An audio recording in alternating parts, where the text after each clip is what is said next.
महादेव। दोस्तों, आज हम देवभूमि उत्तराखंड में खड़े हुए हैं और जैसा कि आपको पता है, उत्तराखंड की उस जगह पर खड़ा हूँ मैं, उस धरातल पर खड़ा हूँ जहाँ से माँ गंगा प्रभाव लेती है। यानी कि माँ गंगा अगर मैदानी क्षेत्र में अगर कहीं से आती है तो वो कहाँ से आती है? हरिद्वार से आ जाती है। वहीं आपको मैं एक बार बता दूं, हमारे सनातन धर्म के अनुसार माँ गंगा को किसी और तरीके से धरातल पर उतारा गया है। वहीं अगर भूगोल वेत्ताओं ने इसे किताबों में धरातल पर किसी और तरीके से उतार दिया। मैं दोनों ही विषय पर बात करने वाला हूँ आप सभी से। दोनों विषय की बात करूँ तो एक राजा भगीरथ हुआ करते थे, उन्होंने अपने जो राजा सगर के पुत्र हुआ करते थे, राजा सगर के जो 60,000 पुत्र थे, उनके उद्धार के लिए उन्होंने क्या किया? माँ गंगा को घोर तपस्या के बाद में उतार लिया। मतलब क्या था? कहने का मतलब ये है कि राजा सगर के 60,000 पुत्र हुआ करते थे, उन्हीं 60,000 पुत्रों का उद्धार करने के लिए राजा भगीरथ ने इस पर क्या किया था? घोर तपस्या की और इस माँ गंगा को उतार लिया। वहीं अगर मैं तुमसे भूगोल वेत्ताओं की बात की जाए तो भूगोल वेत्ताओं ने माँ गंगा को अलग अलग जगह से निकाल दिया है। भूगोल वेत्ताओं के अनुसार एक भागीरथी नदी आती है तुम्हारे गंगोत्री ग्लेशियर से निकल के आती है।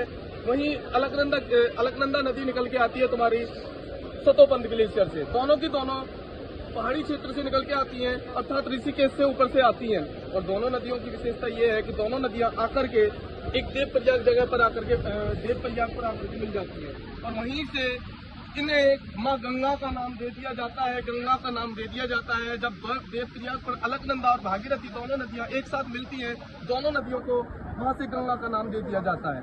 वहीं गंगा नदी जब आगे प्रवाहित होती है, हरिद्वार में आ जाती है। हरिद्वार अगर बात की जाए तो शिवालिक श्रेणी के द्वार और दून का हिस्सा होती है। जहाँ शिवालिक श्रेणी को द्वार और दून के नाम से जाना जाता है, वहीं एक जिला पड़ता है उत्तराखंड का हरिद्वार, कोटद्वार, देहरादून, ये सारे के सारे शिवालिक श्रेणी के पार्ट है।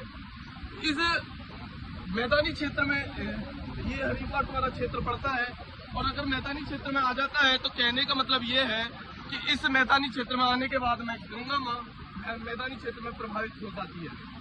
और यहाँ से चलते चलते मैं बात कर रहा हूँ उस गंगा नदी की जो भारत की सबसे बड़ी नदी, भारत की सबसे पवित्र नदी माँ गंगा की बात कर रहा हूँ मैं। आप देख पा रहे होंगे, ये सब सारी जनता मेरे साथ आसपास देख पा रहे होंगे, सब कितने श्रद्धालु यहाँ पर आए हुए हैं। ये देखेंगे, आप मेरे पीछे देखेंगे, एक बार दिखाएंगे, फिर पीछे श्रद्धालुओं को दिखाएंगे कि माँ गंगा पर ये तो एक नॉर्मल है, मतलब नॉर्मल तरीके से जब शिवरात्रि होती है तो वहाँ दिखाई, वहाँ पर पता चलता है कि वहाँ कितने श्रद्धालु आते हैं। मतलब यहाँ प्रतिदिन अगर बात की जाए तो प्रतिदिन में आपको ये बहुत सारी श्रद्धालु दिखाई देंगे।